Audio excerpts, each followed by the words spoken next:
So welcome everyone to this virtual graduation ceremony. It's the first cohort of the Space Law and Governance course. And just to give you, well, these are some things you already know, but just a brief background that about the purpose of ASLI, which is it was established last year to facilitate informed decision-making, policy making on space issues, both in Africa and as regards Africa and the global community or global governance system.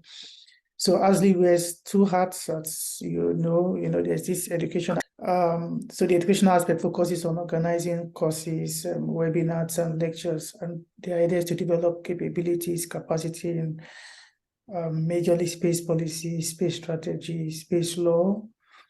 And then the other part is the think tank, core think tank function, which we are beginning to also develop gradually also. So the plan this year was to organize 3 courses. The first course was in April, May, the space policy course, and some of us here also participated in that course. And then we've just finished the space law and governance course. And we plan to do another course in next month in November. That course is kind of primarily targeted at younger people to actually introduce them into space policy, space strategy, and space law. But because there's also this component about learning about the AU, about Africa, so it's kind of open, so to say, for those of us who may be interested. So it's kind of for this edition, it's like a scaled down version of the space policy course. And that's why we organized an essay competition. It was through the essay competition we were able to select some people to participate in the course. But I think it's a very important course for us because partly because some of the facilitators are those who develop the African space policy and strategy. And as you're aware, Dr. Val Musami here was the chair of that working group. And the working group went through a very thorough process, which we are trying to codify and kind of help member states and individuals to understand the system, adopt it, and see how they can use it in their own at different levels.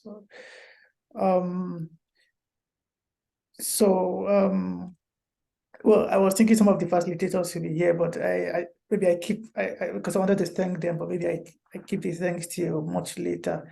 But generally, I'm happy that we've been able to conclude this course. I really want to thank all the participants, because like I usually say, if you cook food and there's nobody to eat the food with you, you just kind of, you won't enjoy it. You just kind of wasted your time, so to say. So thank you for coming to partake in the food that ASLI has prepared. And we hope to continue. We hope this is going to be a flagship course. Like if you check the website, you will see what we plan to do is to run these flagship courses again next year, but even to add some more courses, which we believe will also be useful for your personal career development and for your organizations. That also means that we want you to keep in touch with us. We're actually planning we started what we call ASLI Network, which you will get you into the know when it's properly ready. But we want to form a network, so to say, and we need your input also into that network. So that's just a brief introduction from me. And I shared a short program earlier, and the next is actually to kind of present the participants. And the way we did it last time, I want to see whether we can do it again now. And that's we present the participant from the country, and then we play the anthem of that country. So the first is Salah Eddin Bentata from Algeria. So you're welcome to sing your anthem as it goes on. So I'll try and, no, I'm not sure I did the right thing. I didn't, you may not be able to hear it from there. Let me reshare again.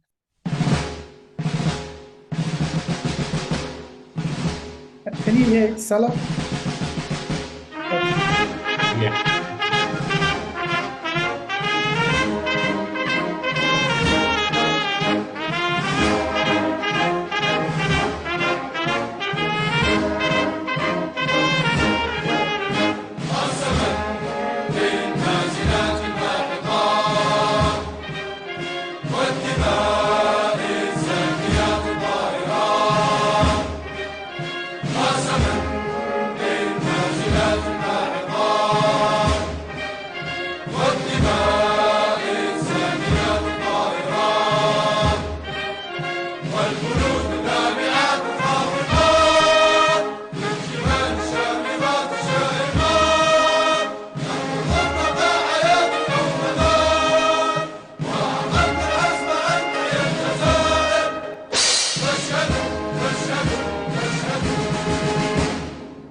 And then from Ethiopia, we have Beza Tesfaye.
And then from Kenya, we have Melanie Munyuri.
From Nigeria, we actually had, at the beginning, we had 3 participants, but one dropped out along the way.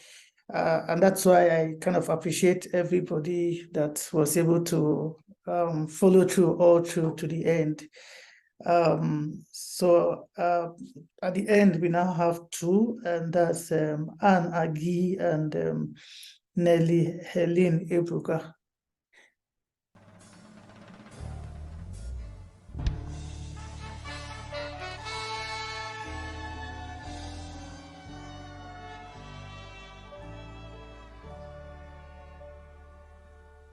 Arise, O compatriots, Nigeria's call, obey, to serve our fatherland with love and strength and faith. The labor of our heroes past shall never be in vain.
We actually had somebody from South Africa, Mamfundo Makubu from the South African Radio Astronomy Observatory.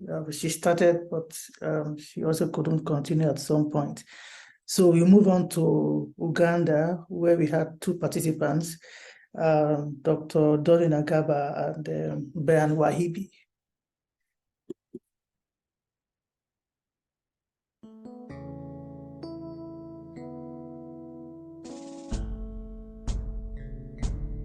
Oh, Uganda, may God uphold thee. We lay our future in thy hand. United, free, full liberty, together we'll always stand. Oh, Uganda, the land of freedom, our love and labor we'll give, and with neighbors all our countries calling peace and friendship we live. Uganda, the land that feeds us, rises and fertile soil grow. Dear land, we will always stand apart over Africa's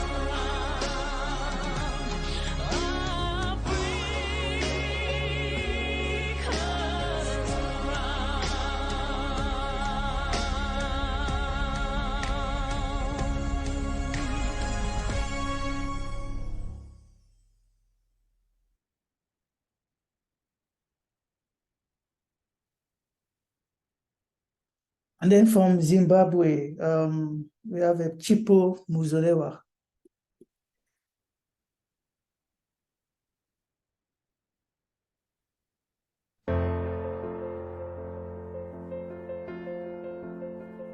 Simudzaimureza wedu weZimbabwe, yakazvarwa nombuto wechimurenga, neropa zhinji ramakamba tsitsi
Okay, I actually omitted two names. Sincere apologies for that because I was looking at another list. There's Esther Maina from Kenya and Esesa Olutu from Nigeria. And I think the reason why I omitted their names was because this they are also volunteers with ASLI, and they've been very, very helpful. So apologies for that. So once again, I want to commend everybody and thank everyone for your resilience, for your endurance, going through all those classes. Some of us are also working, maybe schooling, and then all the assignments, rigorous. But actually, to be very frank, I don't think we'll go below what we've done this year. I think it may even be more rigorous going forward. So I think we want to try and maintain some level of standards within ASLI. So, thank you once again. Before I call on Dr. Valmusami to give what typically is called a commencement address, but I prefer calling it a charge.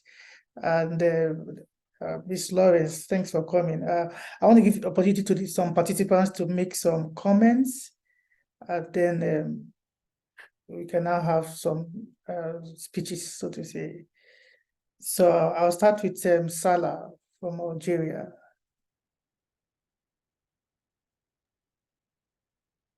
Yes. Yeah, just a few comments about anything you want to talk about, basically. Yeah. Thank you, Itim, and thank you to Dr. Musami and all the participants. So I'm very happy to attend this course and to be engaged during the 2 months of this course. Really appreciate the content, and what I consider as one of the main strengths of this program is that it establishes a strong theoretical background for the student, and it covers several topics related to the space technology. Also, we had the chance to be trained by remarkable instructors and with different backgrounds and from different countries. And I liked the live interaction where we it was very beneficial for us. Also, to cover the Space African ecosystem with the current program, the future plans, and the challenges. Also, it is a good point, and it's as African we need this networking and discussion around the African space ecosystem. I really spent a good time with us, the team, and our classmates, and really it was a valuable experience. Thank you. Yeah, thank you. Thank you, Salah. And earlier today, we actually had a meeting, myself, Esosa, and Safira. We had a meeting with EduTech Global, the people that whose portal we are using, about like the forum. We in this course we used WhatsApp for the for interaction. But now I want to see how, in addition to just WhatsApp, how we can also use the portal for engagement too, and that will also be linked to the email. But that's sort of from the next course. That's what's going to be happening. Thanks for that comments. And next, I'll call on Melanie Muyuri from Kenya. Hello, everyone. My apologies that you may not be able to see me because of bandwidth issues, but I just want to appreciate this opportunity to speak before my classmates and some of our facilitators. I want to appreciate ASLI because ASLI for me came at an opportune time, and also because ASLI is cutting a niche for itself. Now, I happen to stumble, I'm an advocate of the High Court of Kenya, and I sat in the task force that's preparing Kenya's first space bill and regulations. And I was desirous of enhancing my capacity and understanding of space law, and I intimated this to ETIM quite early. And when I was doing the research of an appropriate place to go, the closest was the United States of America, a one-year certificate course. Needless to say, being in Kenya, the costs were prohibitive, the time was far-reaching, the classes were not favorable. So ASLI came at a time when, not only for me, but as people in Kenya, I believe I speak for others, where there's need and there's a demand to enhance capacity. I happen to also lecture at a university that is introducing air and space law.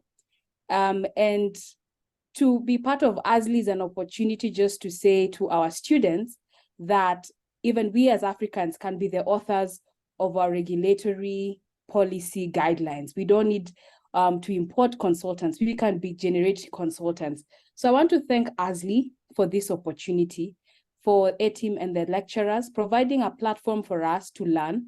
And I think to my classmates, I charge you, let's pass it forward. Let's talk about ASLI. Let's encourage Africans to take up this course so that we can be the authors of our policies, of our draft, of our regulations, so that we can be at the forefront when we are creating contracts. We don't outsource our contracting terminologies.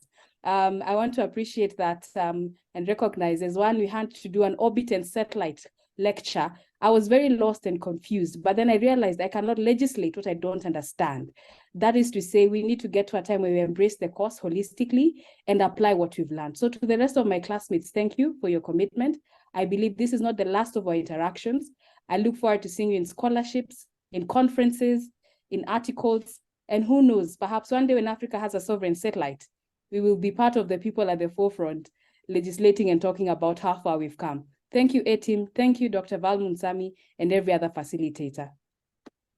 Oh, thanks, Melanie, for your kind words. We really appreciate that.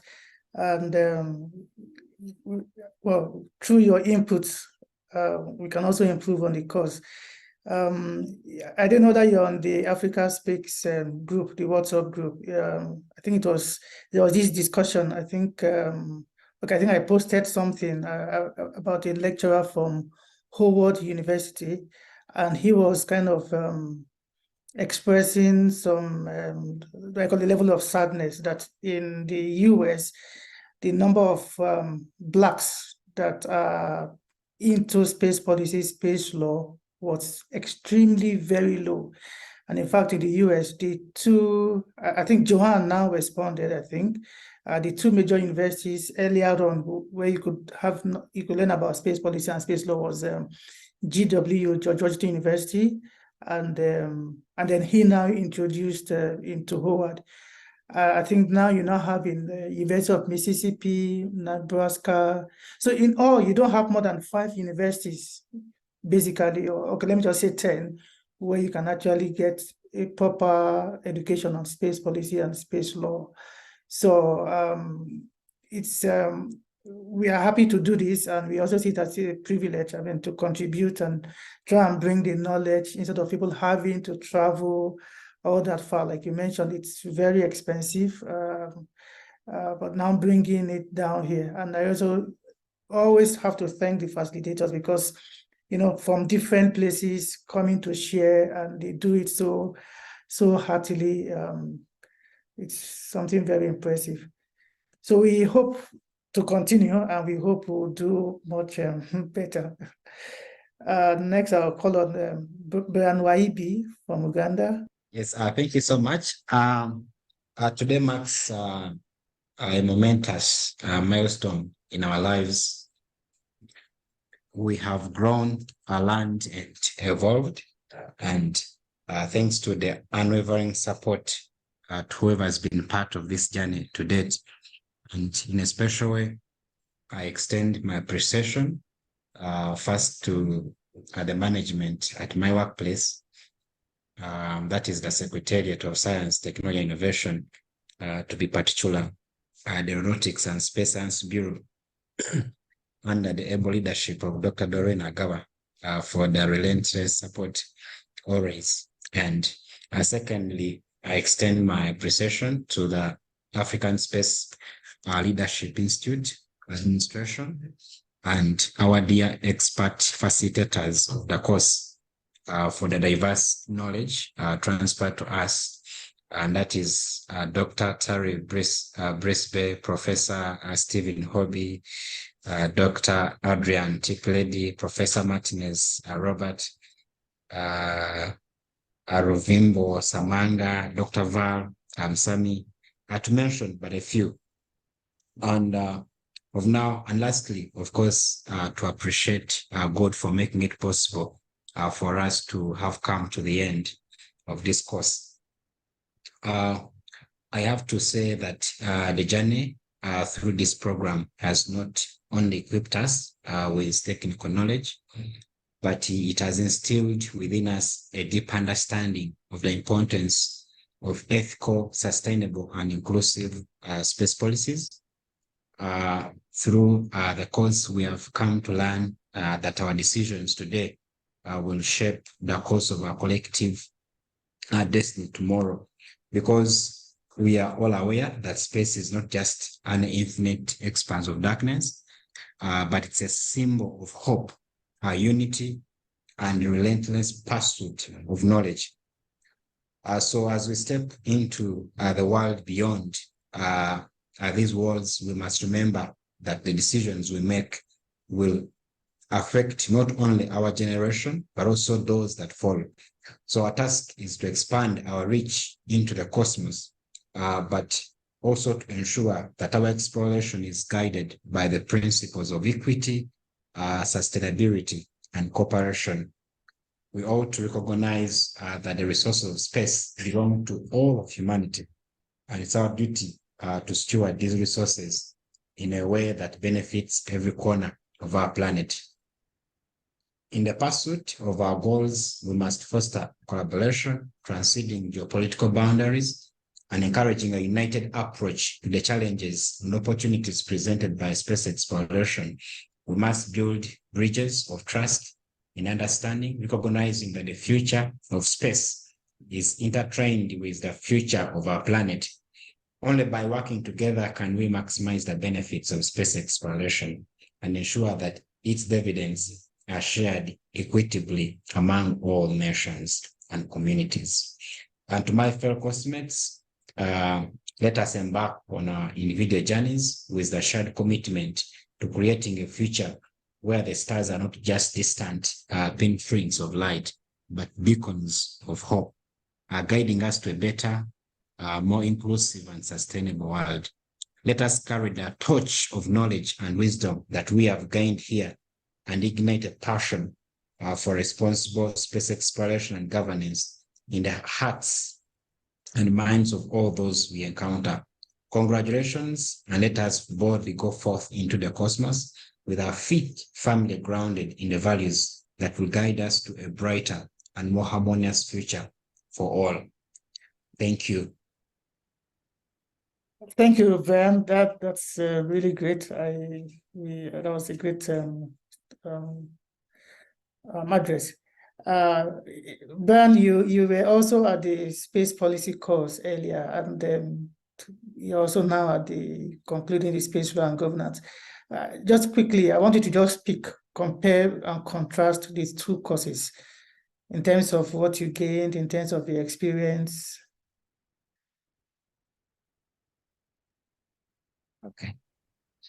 Yes, I think I've been so much privileged to have really participated in the last two courses, and I can say that right away from the start, from the space policy course, it was that enriching. Of course, looking at the different topics from the previous course that we had, looking at the policy, the process of how the policy has to be made, the different processes that you go through, and also looking at the strategy. So from my personal experience, given the fact that it's really, I could say it's a timely, season in the sense that it's when we are looking at rolling out Uganda space policy. So it came in handy, and that's been resourceful to guide and shape, because without this knowledge, really it would be a bit complex and very hard. And just like one of the colleagues, I think Melaine, she spoke about us being really icons behind the policies that are being done. And I think this really helped so much. And of course, now with this course that we've just finished, it was really key because now we looked further into, well, we spoke about the treaties, but not so much in the first part. Now with the space law and governance, we really dive deeper into it. And I loved it so much, especially where we had to really critique and whether we need to really have new revisions within the treaty and having the different perspectives coming up. It was really interesting, and also the different thematic areas, and looking at the different resolutions, the different principles, the norms. It was really key for me, and I have to say that I liked every bit of it from the two courses, and has been really resourceful to guide this far. And yeah, I can say that there is no end. There is always much more, but much better than before. And thumbs up to the management of ASLI for the great work that's being done. Yeah, thank you. Thanks very much, Ben. And just to also mention that we are going to do the space policy course again next year. That's in March. But we are going to do a review. It's going to go through a review process, and we have to kind of tweak the name a bit. It's going to be called Global Space Policy Course. That also gives you an idea of what we intend to do. It will be, the pattern may not be too different from the first one, but there will be some additions now. Like Salah said, we still start with the scientific and technical foundation. We still look at the principles of making policies. We still look at the case studies, 6 or more, and then of course the treaties also, and then we look at some other things. So for those of us who have not attended the course on policy, I think you're welcome to join the next cohort, especially now that there's going to be some tweaking, some improvements on it. And then finally, I'll call on Chipo, and I really want to appreciate Chipo because during this course, she was ill at the time, and I mean, she had every reason to have said, I'm dropping out, but she decided to push on, and I think she was actually the very first person to complete all her assignments. So thank you, Chipo. Let me still give you the floor to say some things. Thank you very much. I would like to thank the African Space Leadership Institute, the Executive Secretariat, for an overall supportive experience during my time as a participant. I also sincerely appreciate the contributions that my classmates made. I learned a lot from them as well. And the ASLI course, it was delivered and coordinated efficiently. I received above and beyond assistance, technical assistance, especially from a team in the IT department, because of personal network challenges that prevented me from fully attending the live lectures and even watching the recordings for the first month. And yeah, so I had to catch up under extreme pressure. And as Eti mentioned, a health issue, it was actually eye surgery. So a team was very, very supportive. I appreciated the kind words, the encouragement. And I was privileged to be taught by eminent professionals in the space industry who gave extremely insightful lectures. I would consider enrolling in future ASLI courses and participate in events in a variety of capacities. In addition, refer the course, the Institute, to others to promote awareness and the expertise in the outer space activities. I look forward to honing my skills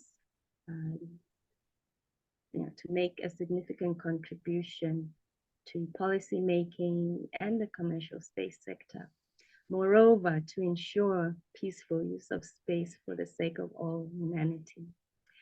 Again, thank you. Thank you for the opportunity and the guidance.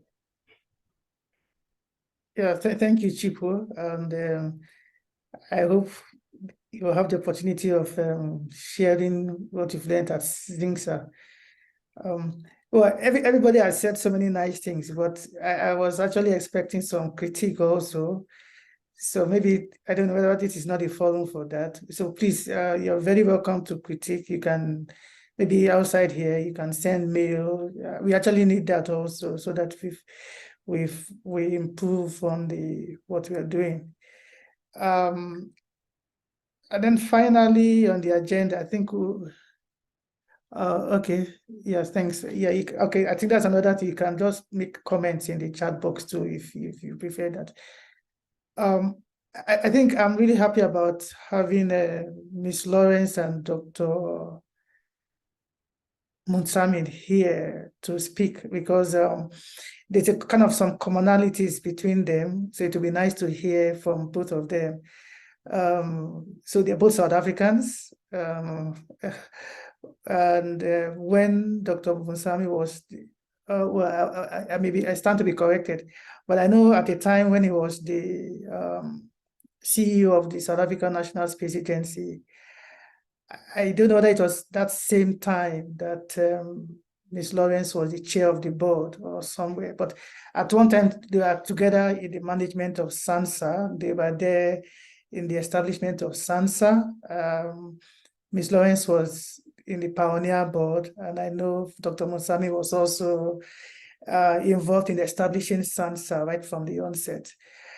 The other very interesting thing about them is their expertise in policy and governance. So, of course, you were in their classes, so you know what I'm talking about.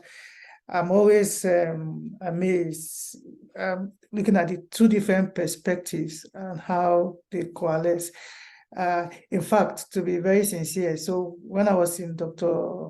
Miss Lawrence's class, it just occurred to me that no, this has to be a standalone course. We can't just do everything in one lecture. So I mentioned it to her that can we have a separate course which will just focus on governance of space institutions. And she has agreed to that. So we will meet on that and discuss how we'll go about that. So I think, and that one will be focused mainly on those in management and senior level positions. So I'm actually preparing our minds too, so that we, for those of us in that category, or if you can invite our management to be part of that. So what other commonalities? Anyway, so I'll give the floor to maybe Ms. Lawrence want to start first to give a charge to speak, and then after that, Dr. Musami will round up. Thank you so much, Etam, and good afternoon, good morning, good evening, colleagues and participants as well. You've all been on an incredible journey, and I'm pleased just to have played a small part. I've always been fascinated with out of space, and I'm reminded of the story which I may have shared with you as well, that when I asked our young son when he was still 6, 7 years old, if you want to see the moon, what should you do? And he said, look, I'll look up and I'll see the moon. I said, that's great. And I imagine me standing on the moon and you want to see the earth, what should you do? And he says, I'll look down. And I had to remind him, but when you look down, you'll see your feet.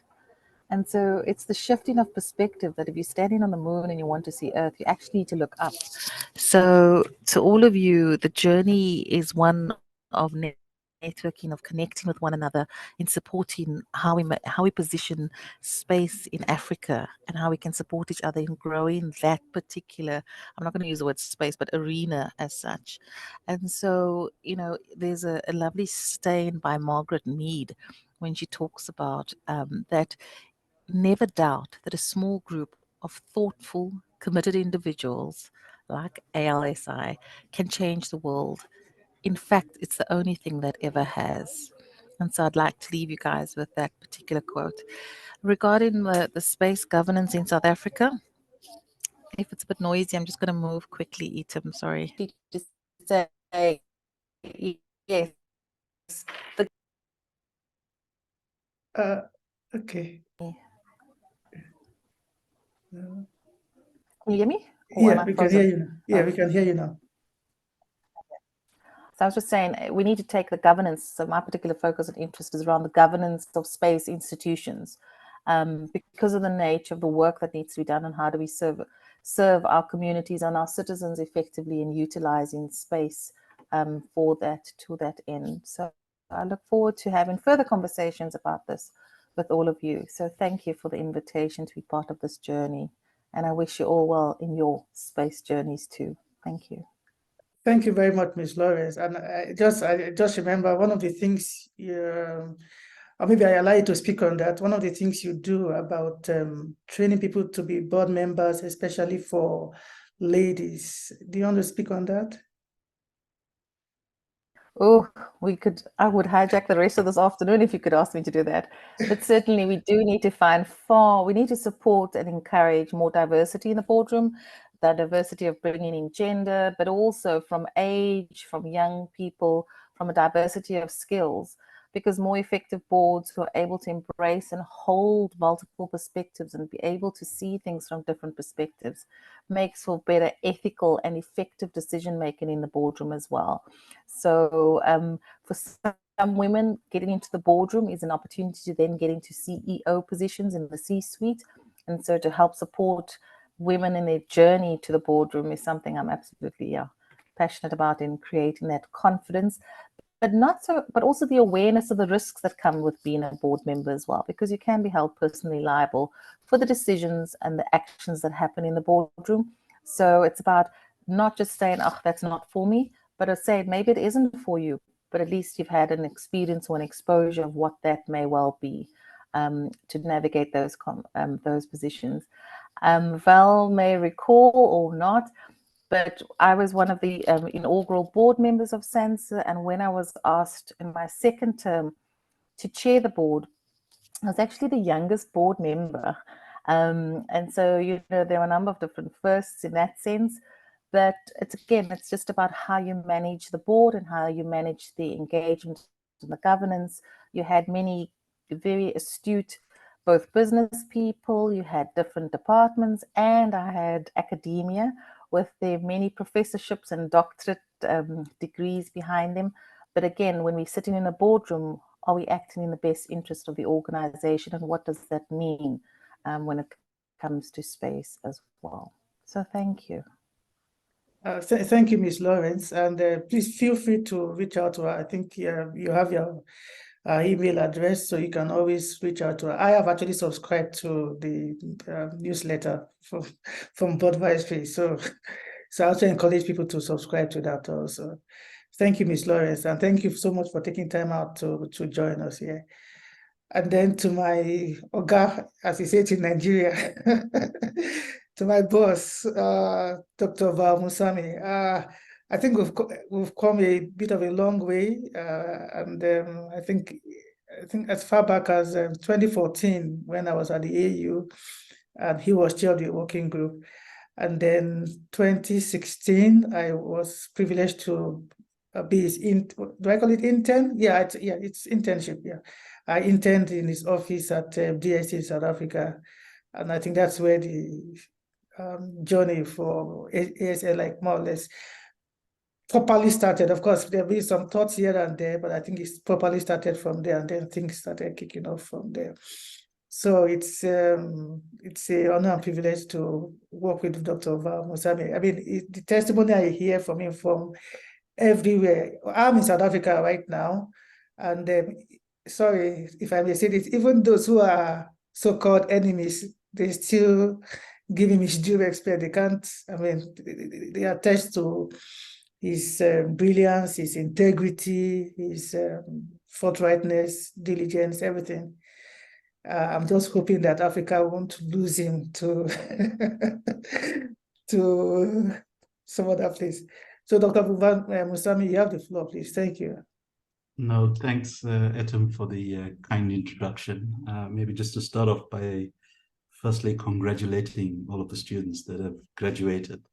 I think it is a proud moment, but I think from the ASLI perspective, our charge is to create future leaders and understanding from a policy perspective what needs to be done. And that's essentially what we're driving through ASLI.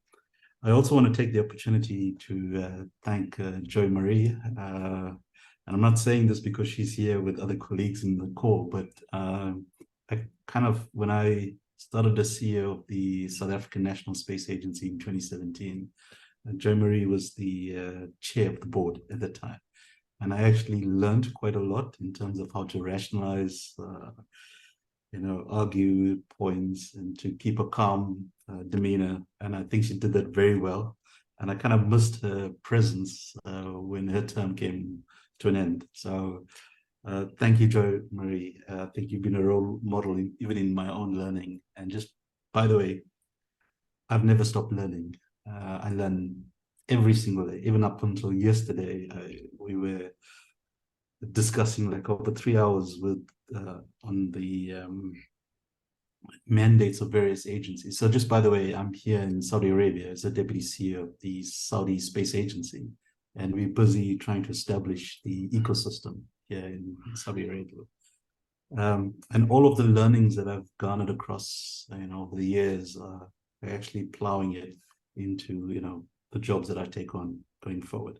So having that policy governance perspective is very, very critical, especially when you become a C-suite executive. Something that Etem touched on, which I think is very important, and maybe my own personal experience. I started in 2007 in the Department of Science and Technology. And my first job at that point was to help develop a national space strategy. And I remember my supervisor coming to me and says, you need to get 3 consultants, just get a quote so that we can get them starting to work on a national space strategy. And I looked at it and I said, I'm not sure why you employed me if you want me to get consultants for this job. And then I got a strange stare. It's like, okay, you think you can do it? I said, the best I can do is try. If I don't, I'm not sure if I can do it or not do it. And I remember I took the charge, and then I went to the strategy department in the department and I said, guys, can you help me? I want to develop a national space strategy. What is the methodology you use in terms of developing a national space strategy or national strategy across the various domains?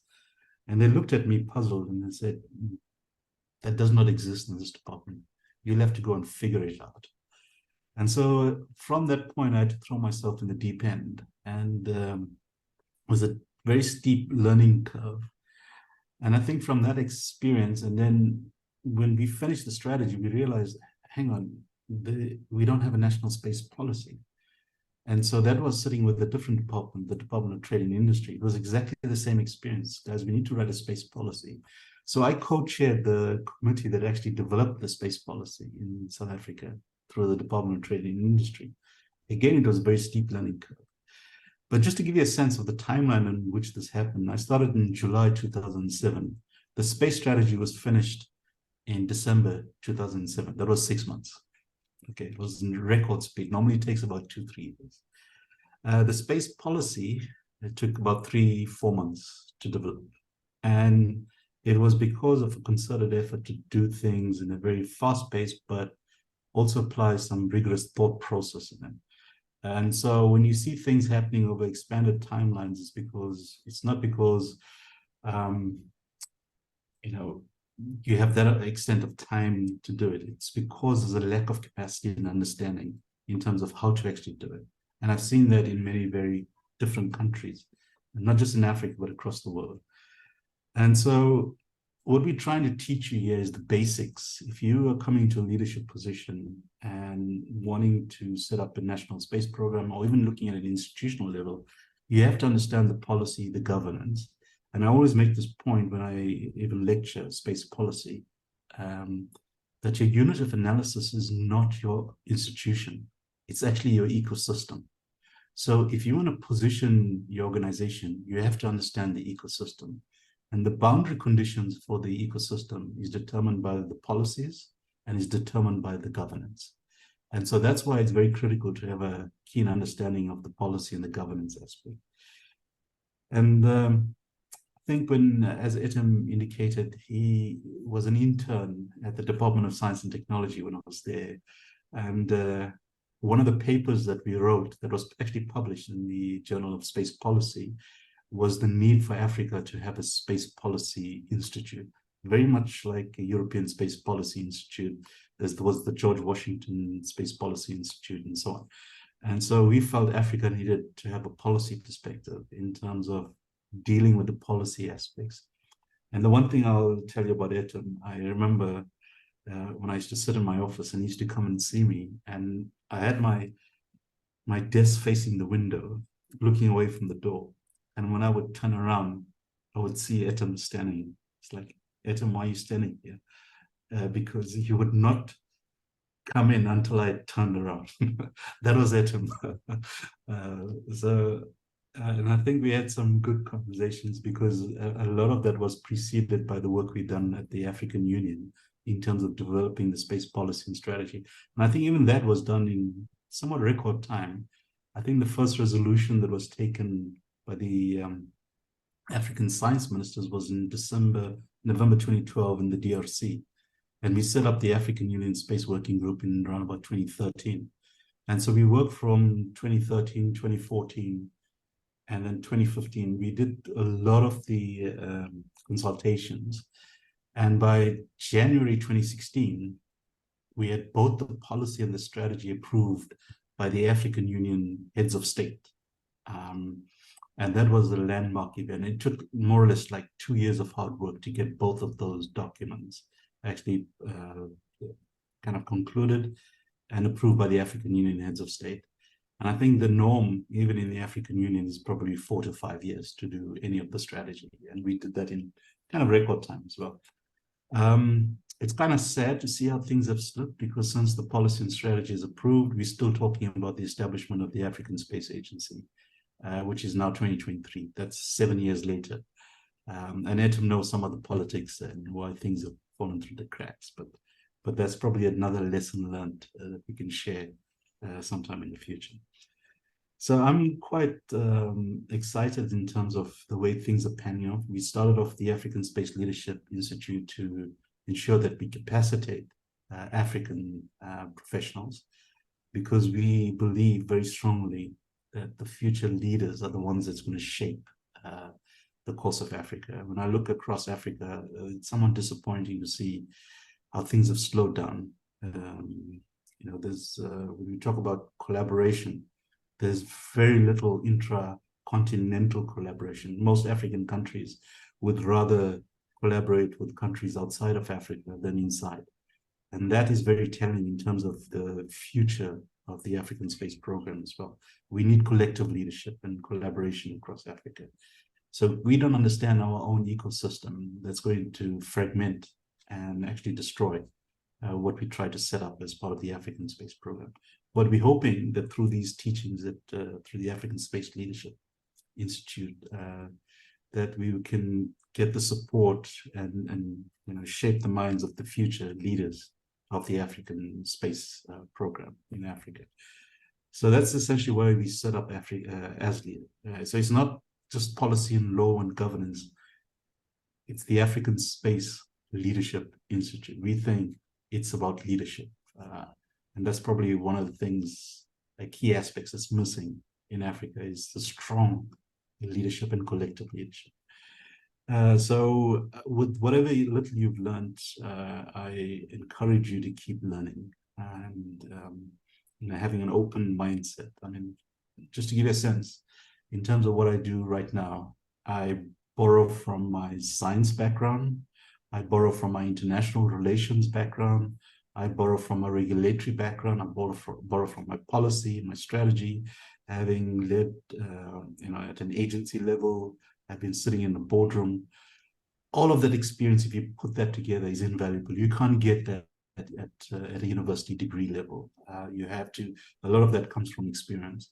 So you have to be a perpetual learner and willing to learn going forward. So I encourage each of you who have essentially come through this course to continue learning on a daily basis. So congratulations, and wishing you everything of the best going forward, and Godspeed. Thanks, Etan.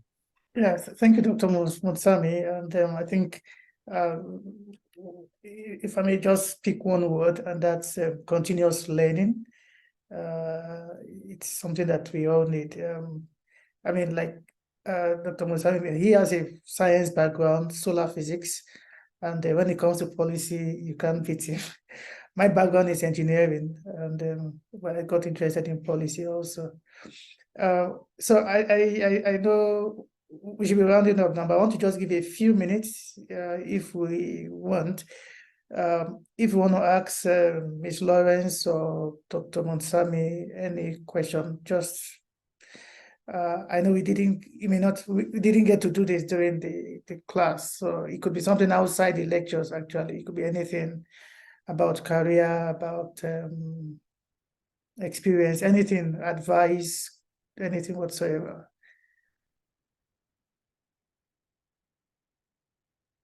Any question?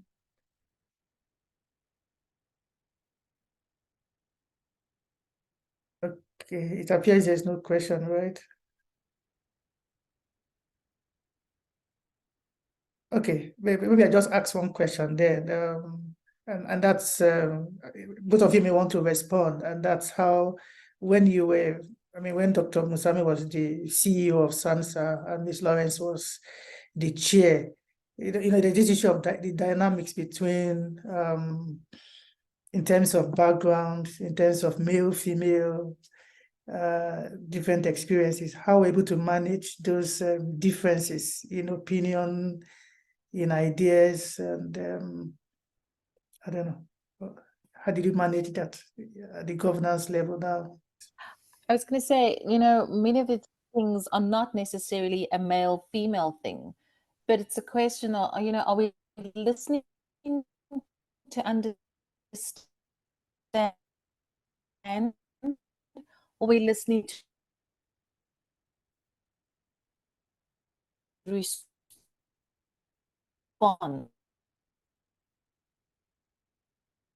Conversations. Are we bringing respect into the conversations about how we engage with one another? And there's always that element of trust that comes through in the so without going into the underlying humanity, being physically present and listening to what others are saying. You've got competing demands. Besides the scientific implications, there are huge financial implications. You've got the demands from your major shareholder. You've got, what is the best use of funds and science activities for the country that needs to come into those kinds of conversations. But effectively, it's the behaviors that are taking place in the boardroom, in the rooms, about how we effectively engage with one another, and being able to have the capacity to hold multiple perspectives. You don't always necessarily have to agree with the other side or the other person, but at least are you opening yourself up to considering the place and the perspectives from which they are coming, and then making decisions and showing leadership in that space. Those are just some of my thoughts I would add. Thanks. Thank you. Val, do you want to add to that? Any comment? Yeah, no, thanks. If I can just maybe compliment what Joy Marie had just put on the table. We always talk about diversity, but we don't understand why. We think it's an equity issue, but actually it's much broader than just an equity issue. And I'm not talking just about gender and race and so on. There's even from a discipline point of view, domain discipline or expertise point of view. And I always maintain that diversity is actually an asset. Because if you think about it, when you're sitting and making a decision, it's based on your experience. Okay, so if I am called to make a decision, I borrow from my past experience and I bring that to make that decision. But if you have many different people that have different experiences, they bring the different perspectives into the conversation as well. And what Jo Marie indicated is very important, that active listening in terms of other viewpoints actually enriches your own experience, that in future, when you have to make a decision, you remember some of the conversations you've had today that you can use tomorrow. And so it's actually very critical, listening to understand other viewpoints and enriching the decision that you actually make at the end. And that's the core, is having collective leadership and understanding very different technical domains coming to play as well. And just by the way, on the listening aspects, I remember there was an executive at Sansa, I won't mention names, but it was listening to respond. And, you know, we had a conversation and brought this topic up.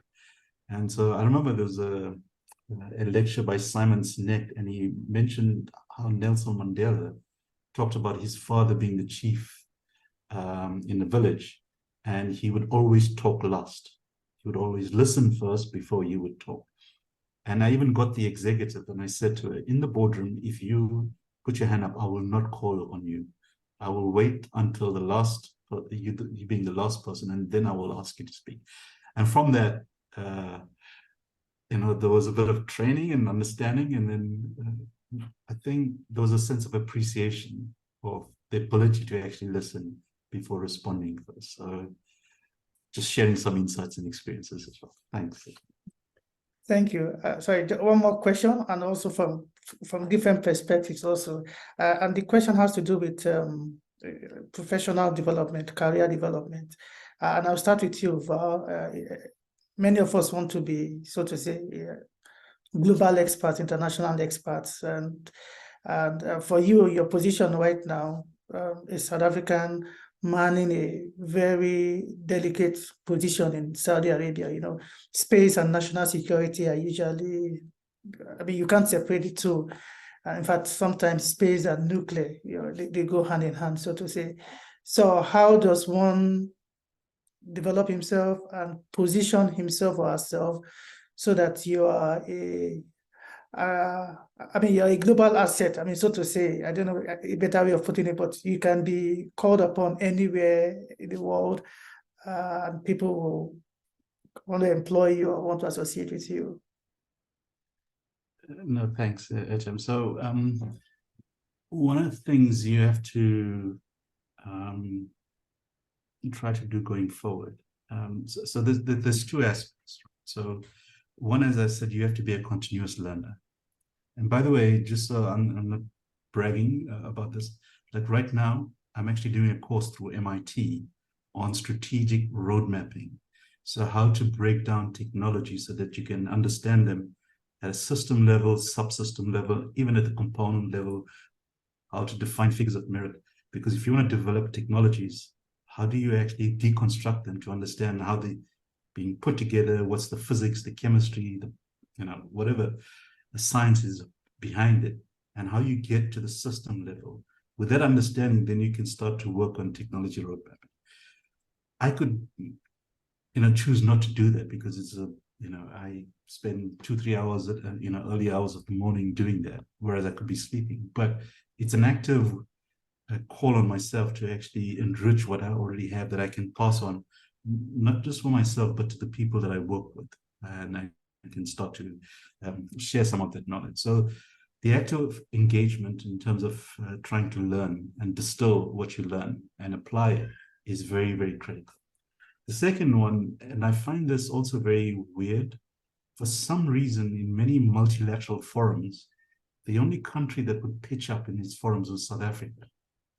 And many of the, like, I think South Africa started GEO. If you look at the community, the Committee of Earth Observing Satellites, it's only South Africa. Okay, UN copyists, there's many African countries coming through, but a lot of the multilaterals, there's only a few African countries that would pitch up.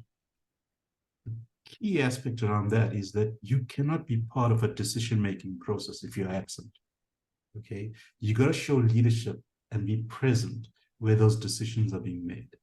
And so that's also very critical. So even for, I'll give you an example. When I became the vice president in the International Astronautical Federation, they asked me, so what do you want to focus on? I said, I want to focus on developing countries. I want to make sure that there is a concerted effort by the IAF to bring developing countries on board. I established a committee, a working group actually, and we came up with a strategy which we started to implement. That working group is now a committee of the IAF, a formal administrative committee. It's now changed its name to Access, and it's got regional footprints in Africa, Latin America, Asia, Pacific, and so on. And the point I'm trying to make is when you get an opportunity to show leadership, you must grab it and be passionate about what you're trying to do, so that because of all of that kind of trying to throw yourself and get things done and trying to change perspectives, trying to change viewpoints and get people more engaged, you not only get recognized, but you get supported along the way as well, in terms of what you're trying to achieve. And I think because of some of these things, just to give you an example, I did not apply for the job at the Saudi Space Agency. I did not apply to become Chancellor of the International Space University. It was because of the network that was created and because of the recognition that I was getting of throwing myself in the deep end of getting things done and being very active in a sense. So what I'm trying to say is that even though you might think, you're not a C-suite executive, but if you become actively involved, and I know even in ASLI, we have volunteers. And I think that for me is where you kind of start volunteering to do stuff as well. So take the knowledge that you have, that you're armed with, apply it, throw yourself, try to make a difference somewhere. And over time, you realize that even when you look back at your career, it's not disjointed. You can see like a storyline evolving. And that's what I've seen over my career, even though I've done different things over the years. But if I collate those experiences together, they become very powerful. So just keep an open mind, listen, learn along the way. That's my advice. The interesting thing is that when you talk about multinationals now, before it used to be oil companies and maybe some people like PwC and rest, but now we have space companies that are multinationals now, setting up subsidiaries and other companies in other countries. So, Ms. Lawrence, you want to add to that? Looking at, some of us, we intend to work with multinationals, so to say, or maybe to build institutions that become multinationals, and that's we want to be engaged in leadership in some of these institutions. How do we navigate? Well, look, from a personal view, I would always say use the spaces in which you are to try and help others to lift and rise. If you're sitting in global institutions, bring the voice, ask the question, where are the African voices around the table? A personal example I use in my space, where are the women around the boardroom table? Where are the young people around the boardroom table? Where, bring the diversity, because you can leverage and use those positions to be asking those somewhat uncomfortable but necessary questions. But also, we have so much to offer. We've got so much to offer and to say in the global world, but often we're not given those platforms. And sometimes we have to take the platforms, take the opportunities to be heard, to show up in those different places, as Val was mentioning. And whether you find yourself in global corporations, is to say, how are we giving back and developing Africa? How are we contributing, developing a cohesive space, not just space force, but a space, space policy, collaboration, creating opportunities for Africa to take its place, and to use that. And for some of you, you can do it more easily than others. Some of us can use our skills to, do research and write PhD papers about it. And others can use your voice and your platforms and your social media to create the awareness that they are very talented people. And we've got the answers here in Africa. Africa has the youngest population. We have so many youth. Those are going to be the future who we need to be supporting and guiding into professions, not just all of them becoming astronauts, but space scientists, space lawyers, space policy makers, space environmentalists. But it's about how do we create role models for the future? How do we create and use our leadership spaces to create that awareness? And so wherever you may find yourself, is to remember you have agency. You can use your voice and your platform to bring that awareness of what we can do in Africa. Thank you. Thank you once again. Thanks so much for the insights, for the advice. So, like I said earlier, please, you're free to reach out to any of them. They are ready to assist, even at the personal level, at your organizational level. I remember Dr. Valmusami last May, you were in Kenya to assist them in developing their space program also. So, and of course, ASLI is also very much available to assist to wherever. So in closing, I'll just make a quick few announcements. One, the video recording for all the lectures are still available. I really encourage that you go through them and go through them over and over again. Download all the references that are there. You can always read them up. If you have any questions, you can reach any of the facilitators directly, or if you want to go through me, that's fine also. So please go through the videos. Like someone was asking me about in terms of classes, what was the requirement? And my thinking is that it's not so much about how many classes you attend or not. I mean, just try and learn as much as possible from what we have there. Then I will also, like I mentioned earlier, I'll encourage that we try and keep in touch with ASLI. We are trying to make use of different platforms, the website, the social media platforms. So for example, if you go to the website now, you will see some of the courses that we plan to do for next year. You will see some of the programs we plan to do. One of the ones that we just announced just today is a colloquium. And we feel it's very important for us to begin to talk to ourselves and not wait for people outside to tell us what to do. So the colloquium is to bring everybody who has Africa's interest to talk about space development in Africa. And that's coming up in April next year. But I think to be part of that, one needs to submit an abstract before the end of the year.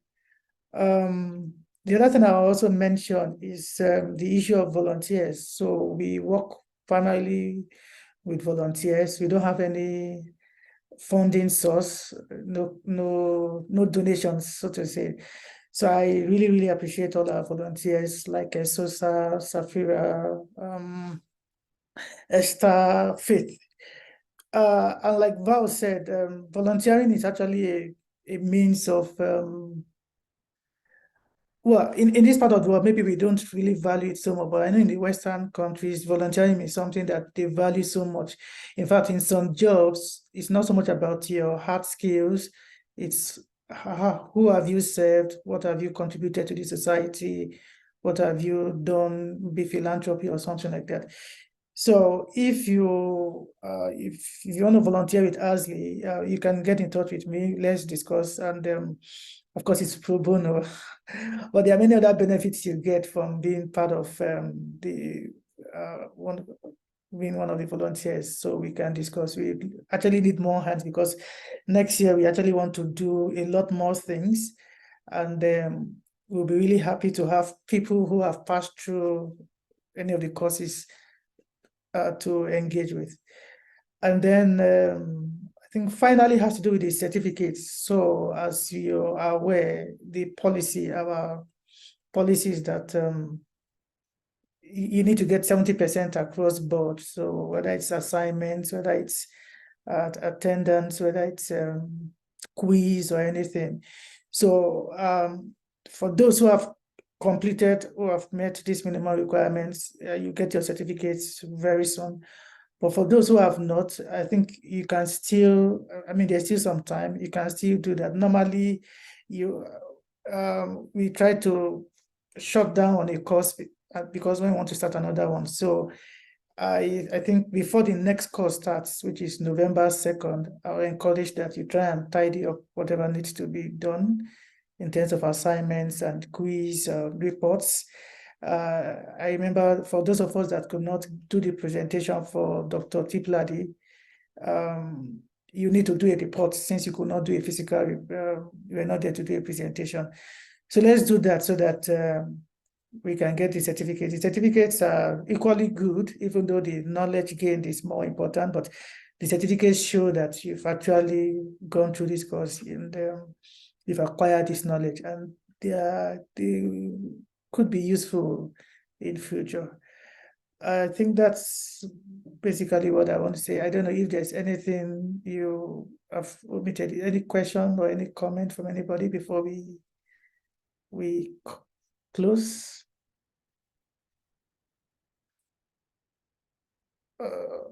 Okay, so if there's none, I want to thank everybody once again.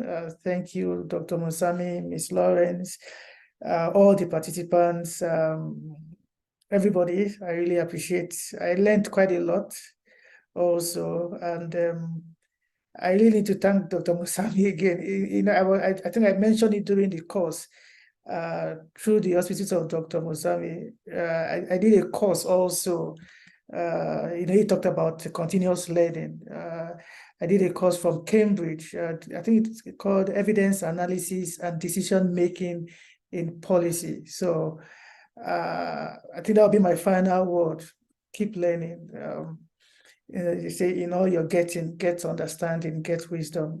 You can never miss it with getting knowledge. So with that, I think I'll bring this meeting to a close, and I look forward to we having further engagement. Thank you, everyone, once again.